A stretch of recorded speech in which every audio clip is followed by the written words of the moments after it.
Gengs, ini ada sebuah kejadian misterius lagi yang pas kita dengar dan ngikutin beritanya, berasa kok kayak deja vu. Kalian masih inget dong sama kasus keluarga di Kalideres yang memang kejadiannya tuh lumayan aneh, sampai banyak banget teori konspirasinya. Karena kan waktu itu di sana ditemukan satu keluarga dengan keadaan yang katanya perutnya kosong dan jadinya tuh membingungkan apa yang sebenarnya terjadi. Apakah ada pelaku atau memang itu terjadi atas keputusan masing-masing, di mana mereka mengakhiri hidup seperti itu. Soalnya kan di rumah itu juga ditemukan hal-hal aneh kayak ada kapur barus, lilin, sama buku-bukuan gitu kan waktu itu. Pokoknya buat kalian yang belum tahu kasusnya, nanti bisa nonton video yang ini ya. Ya pokoknya kalau ada kasus-kasus yang viral biasanya udah kita bahas. Tinggal kalian scrolling aja tuh video-videonya. Nah masalahnya ini ada kejadian lagi yang bener-bener 11-12. Dimana ada seorang ibu dan anak di Cinere, Depok. Tahu-tahu ditemukan di dalam rumah udah jadi kerangka. Dan banyak hal-hal aneh juga ditemukan di dalam rumah itu. Macam kayak ada surat, nomor telepon. Pokoknya banyak deh nih. Kira-kira ini tuh kasus apa lagi ya? Apakah memang ada kaitannya dengan kasus keluarga di Kalideres apa gimana? Mengingat lagi-lagi waktu yang di Kalideres, itu kan sampai ada konspirasi katanya mereka ikut sebuah aliran sesat, macam persektean gitu. Nah, yang di Depok ini apakah sama atau berbeda? Makanya yuk kita bahas rangkuman kronologi dari kasus terbaru nih, ibu dan anak di Depok, beserta temuan-temuannya.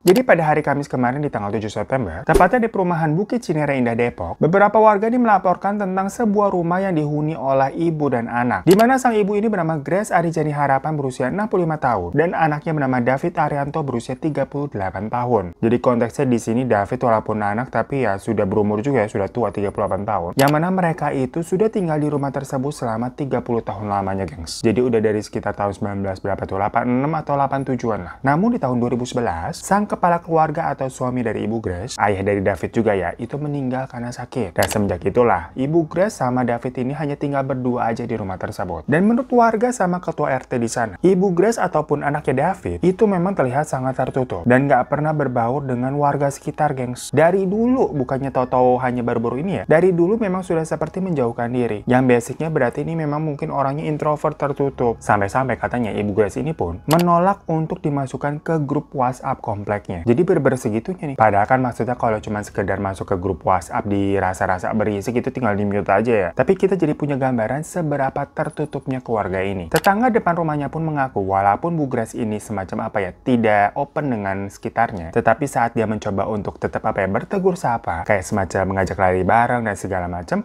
itu tuh ditolak sama Bu Grace. Jadi emang nggak mau. Bukannya tipe-tipe orang yang misalkan nunggu diajak duluan atau disapa duluan gitu terus dia mau. Enggak, emang nggak mau. Dan kesehariannya mereka pun juga katanya jarang keluar rumah. Tapi ada nih hari-hari tertentu di mana mereka akan keluar rumah dengan cara memesan taksi. Nah, biasanya mereka tuh keluar rumah di tiap hari Kamis katanya, gengs. Cuma balik lagi, karena ini memang konteksnya nggak pernah ngobrol sama tetangga. Jadi para tetangga juga nggak tahu itu tiap hari Kamis Bu Grace sama anaknya sebenarnya kemana. Apakah belanja keperluan rumah ataupun ke tempat lain. Istilahnya para tetangga hanya sering melihat si Bu Grace sama anaknya David ini naik taksi aja tiap hari Kamis. Nah, selain itu, Bu Grace ini terkenal juga kayak semacam apa ya, saklek banget gitu, gengs, orang. Jadi kan dia langganan yang namanya air galon isi ulang. Nah, misalkan dia minta dianterin galonnya tuh jam 8 ya, itu tukang galon harus beneran datang jam 8. Lewat misalkan 15 menit aja gitu telat, nggak bakal diterima kata itu galonnya, gengs. By the way, ini memang berdasarkan keterangan dari si tukang galonnya ya. Cuma buat si tukang galon itu ya udah nggak apa-apa. Namanya customer kan emang kadang suka ada yang aneh-aneh sendiri ya, sifatnya berbeda-beda. Jadi sama si tukang galon tetap diturutin aja tuh. Ya namanya on time kan masih bisa diusahakan. Pokoknya si tukang galonnya ini tuh terakhir kali mengantarkan galon ke rumah Ibu Grace di tanggal 25 Juli 2023. Dan karena tadi Ibu Grace ini orangnya saklek, memang jadi biasanya jadwalnya dia ganti galon tuh setiap seminggu sekali. Ritmenya nih selalu begitu. Tukang galonnya mah udah hafal ya. Berarti kan tadi terakhir dia nganterin di tanggal 25 Juli. Balik datang seminggu lagi tanggal 1 Agustus dong. Makanya waktu tanggal 1 Agustus itu hari Selasa, tukang galonnya ke rumah tuh ngetok-ngetok tapi nggak ada yang bukain. Dia berpikir mungkin lagi pergi, walau nggak biasanya aja karena kan itu hari Selasa, dimana Ibu Grace sama anaknya biasa pergi tuh di hari Kamis. Makanya besok Rabunya tukang galonnya itu balik lagi ke rumah Bu Grace, ngetok pintu lagi, nggak ada yang buka.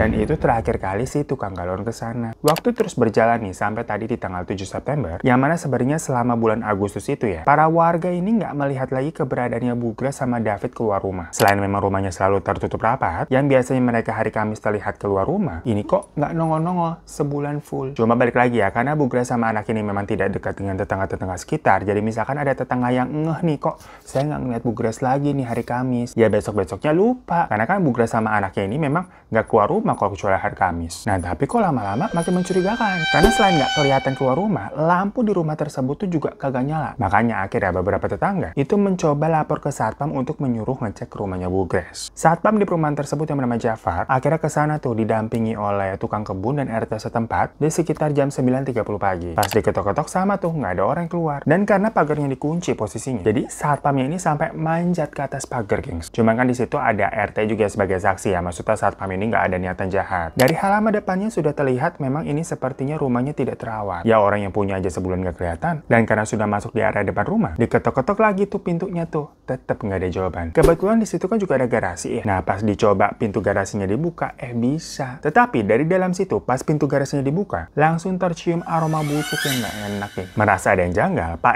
RT ini juga sampai disuruh manjat tuh lewat pagar. Dan mereka semua sama-sama ngecek ke dalam. Ditelusurin tuh sumber baunya sampai ke dalam rumah yang ternyata berasal dari dalam kamar mandi yang ada di bagian belakang rumah. Dan pas dilihat dari pintu kamar mandinya aja, itu ada kaki manusia yang keluar gitu, nyembul keluar dari dalam pintu kamar mandi. Ya kaget dong mereka. Tapi pas mau dibuka pintunya, ketahan tuh sama posisi ibu dan anak ini yang ada di dalam. Karena bukan pintunya kan ke dalam ya. Jadi Satpam ngintip aja gitu dan kaget melihat keadaannya Bu Grace sama David. Langsunglah mereka lapor ke Polsek Cinere. Kalau kalian bertanya kenapa nggak lapor rumah sakit dulu gitu minta ambulans? Jawabannya adalah tadi pas ngintip nih, keadaan Bu Grace sama David ini udah jadi kerangka, guys. Ya kalau begitu udah nggak mungkin bisa diselamatin dong, makanya langsungnya lapor polisi. Nah polisi langsung datang, langsung dobrak tuh paksa pintu kamar mandinya. Dan di situ posisinya Bu Grace sama David berduaan duduk berjejer, gengs. Samping-sampingan, di mana David nyender ke dinding sebelah kanan, kalau Bu Grace-nya ini nyender ke dinding sebelah kiri. Perkara kondisinya seperti itu, maksudnya udah jadi kerangka dengan pakaian yang tapi masih lengkap ya, gengs. Akhirnya mereka berdua ini dibawa ke Rumah Sakit Polri Kramat Jati, Jakarta Timur untuk dilakukannya otopsi. Nah, sementara menunggu hasil otopsinya, polisi tentunya melakukan pengecekan di TKP rumah tersebut dong. Ternyata banyak banget hal-hal kejanggalan ditemukan di sana.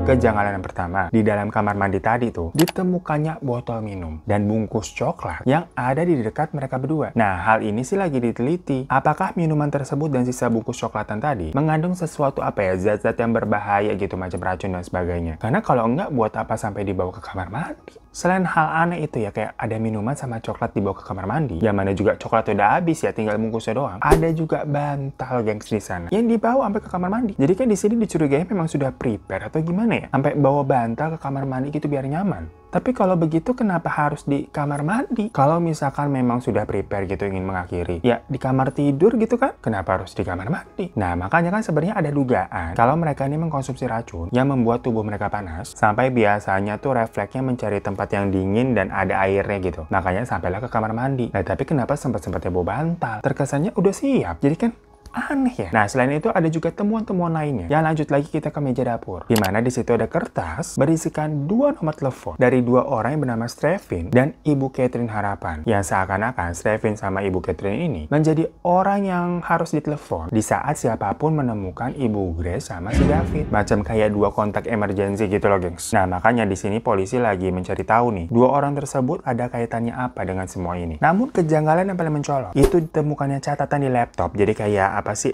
tulisan gitulah yang ada di ruang kerja milik mendiang ayah mereka. Karena pas laptopnya dibuka nih, di situ kayak ada notes dengan file yang berjudul to you whomever, yang artinya kepada siapapun. Karena memang surat tersebut yang berjudul bahasa Inggris itu isinya juga bahasa Inggris yang diawali yang kalau diartikan di kalimatnya, siapapun yang membaca tulisan ini mungkin pada saat melihat tulisan ini, saya dan ibu saya sudah meninggal dunia. Jadi kalimat pembukanya aja sudah seperti itu, kan kayak apa ya, surat terakhir. Namun full isinya nih itu memang belum dipublish karena katanya masih didalami sama pihak kepolisian. Cuma katanya sih isinya itu mengenai keluhan dan curhatan dari David nih mengenai kehidupan dan permasalahan ibunya yang setelah ditinggalkan oleh sang ayah kurang lebih 10 tahun silam. Namun diketahui juga kalau file tulisan tadi itu dibuat di tanggal 9 Maret 2023 dan sempat diedit atau mungkin ya ditambahkan itu pada tanggal 27 Juli 2023. Jadi kan tadi kalau kalian ingat versi tukang galon terakhir ke sana ngantar galon dan masih diterima itu di tanggal 25 Juli. Nah, file ini tuh sempat sempat diedit di tanggal 27 Juli, berarti tanggal itu mereka masih hidup. Tapi waktu tukang galonnya ke sana lagi di tanggal 1 Agustus, nggak ada orang yang keluar tuh waktu diketok. Dan setelah ditelusuri lagi, memang ternyata listrik di rumah itu sudah terputus semenjak bulan Agustusnya, gengs. Jadi yang dilihat para tetangga dan warga sana, rumah itu terus gelap selama bulan Agustus karena memang listriknya sudah diputus. Saat ini semuanya tentunya masih dalam proses penyelidikan ya, gengs. Karena kan ketemunya juga baru kemarin tuh tanggal 7. Tapi kan di sini kita mendengarnya apa ya, misterius. Dan pihak polisi juga mengatakan walaupun ini akan dilakukan di otopsi, tapi mengingat kondisinya udah jadi kerangka, pastinya akan cukup sulit ya untuk menemukan adanya indikasi-indikasi misalkan pernah ada luka atau apapun gitu, udah nggak kelihatan lagi. Ya sama kayak kasus keluarga Kalideres, yang ujung-ujungnya dianggap semacam bundir aja. Namun ya kita tunggu aja nanti hasilnya gimana. Dan kesamaan lain dengan kasus dari keluarga Kalideres adalah diketahui Ibu Grace ini tuh mempunyai adik kandung yang tinggalnya di Jakarta Barat. Jadi bisa dibilang nggak jauh-jauh banget ya dari Depok ke Jakarta Barat. Bisa ditempuh banget lah. Namun, komunikasi mereka itu terakhir kali adalah di 12 tahun yang lalu, gengs. Nah, kalau dengar begini kan bersama nih, background dari hal-hal yang terjadi dengan keluarga Kalideres. Yang jangankan sama tetangga kanan kiri, sama saudara kandung sendiri, itu juga nggak pernah komunikasi sama sekali. Tamu yang berkunjung ke keluarga Depok itu aja nggak pernah ada. Selama 30 tahun loh ini konteksnya. Karena kan di perumahan itu, kalau misalkan ada tamu yang datang harus dimintai KTP dulu gitu, identitas. Di satpam depannya gitu kan ada posnya. Nah, ini nggak ada yang pernah datang sama sekali loh. Makanya banyak orang yang bertanya-tanya, apakah ini ada kaitannya dengan keluarga Kalideres? Maksudnya apa, semacam mereka punya pemahaman yang sama, kepercayaan yang sama, atau bahkan terinspirasi? Nah, dari hal ini juga banyak pakar yang menyinggung mengenai catatan di surat laptop tadi, yang diduga memang ditulis oleh David, yang diberi nama To You Whomever. Maksudnya di situ kan berarti tidak ada spesifik nama yang ditunjukkan surat itu untuk siapa. Karena kan